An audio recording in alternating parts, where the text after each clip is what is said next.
अखन अहाँ सब सुनि रहल छी ऋषि प्रोडक्शन की शानदार प्रस्तुति माधोपुर दरभंगा। अजय दीवाना अजय दीवाना अजय दीवाना मलमल गाँव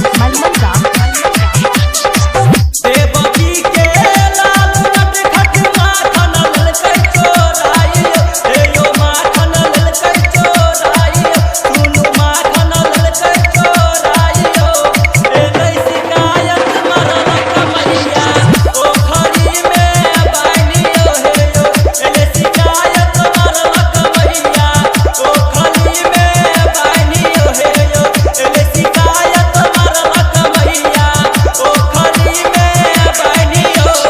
अजय दीवाना अजय दीवाना अजय दीवाना मलमल गाँव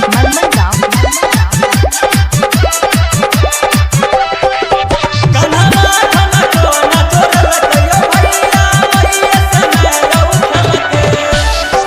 सखी सब जखने गेलै नहाए कपड़ा ललकै चोराइयो, हे यौ कपड़ा ललकै चोराइयो, कान्हा कपड़ा ललकै चोराइयो, आ एलै शिकायत मरल कमैया पोखरी में बान्हियो, हे यौ एलै शिकायत मरल कमैया पोखरी में बान्हियो, हे यौ एलै शिकायत मरल कमैया पोखरी में बान्हियो। अजय दीवाना अजय दीवाना अजय दीवाना मलमल गाँव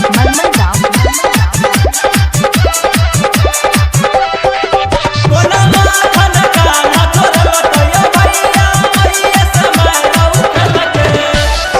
ग्वाला गेलै गैया चराबे राधा के कलके परेशानियो, हे यौ राधा के कलके परेशानियो, हे यौ राधा के कलके परेशानियो, आ एलै शिकायत मरल कमैया पोखरी में बान्हियो, हे यौ एलै शिकायत मरल कमैया पोखरी में बान्हियो, हे यौ एलै शिकायत मरल कमैया पोखरी में बान्हियो। अजय दीवाना अजय दीवाना अजय दीवाना